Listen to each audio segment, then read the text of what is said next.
ყველასთვის საუკეთესო. ჩვენ ახალგაზრდებთან ერთად ყველაფერს გავაკეთებთ, რომ ძველი წელი წარსულს ჩავაბაროთ, ძალიან ცუდი წელი იყო და მომავალი 25 იყოს ყველაზე საუკეთესო ოდესმე თუ საქართველოში ყოფილა ახალი წელი. ქალბატონო მარი, ქალბატონო ინგა, ბატონებო და ქალბატონებო, მოდი პირველ რიგში იმ ადამიანებს მიულოცოთ ახალი წელი, რომლებიც თავის გემოზე ვერ გადაადგილდებიან და ღმერთს ვთხოვოთ, რომ უცებ რაღაცა მოხდეს, რომ ყველა ფეხზე წამოდგეს და ყველა იყოს ჯანმრთელები. მეორე, ვისაც მინდა მიულოცო, ციხე მაინც ციხეა. ციხეში რაც არ უნდა გქონდეს და გარეთ კარები როცა დაკეტილი გაქვს, მაგაზე უარესი შეგრძნება არაფერი არ არის. და ღმერთს ვთხოვ, რომ ისეთი კანონი გამოუშვან, რომ ვინც შემთხვევით მოხვდა ციხეში და დაახლოებით 60-70%-ია ეს, ყველა განთავისუფლდეს.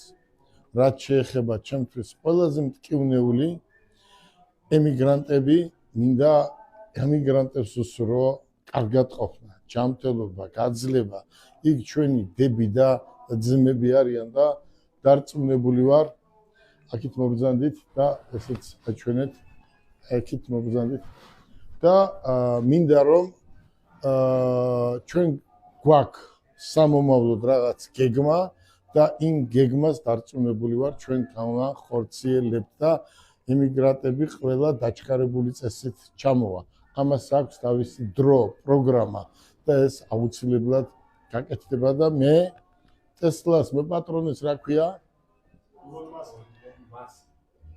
ეს ილონ მასკი არის ჩემი მეგობარი. იმიტომ აწერია აქ ტესლა და ის ჩვენ ყველაფერში დაგვეხმარება, რომ ჩვენ 100-ჯერ უფრო მაგრად ვიყოთ და ამას პირდები ყველა თქვენ ტოლ ახალგაზრდებს. თელ საპატრიარქოს ულოცავ. თელ საქართველოში მცხოვრობ ყველა ეროვნებას ულოცავ აი ამ ახალ წელს. დარწმუნებული ვარ, რომ ეს ახალი წელი იქნება საუკეთესო წელი ყველასთვის, ვინც ჩვენ ჩამოვთვალეთ. გილოცავთ და აი ამ ჩემს ვიწრო წერო ვართ, მეგობრები ვართ. დღეს გუშინ დავაანონსეთ ჩვენი იურიდიული სამსახური და ამ იურიდიულ სამსახურს ძალიან დიდი ეფექტი ექნება და მე მინდა უთხრა ყველა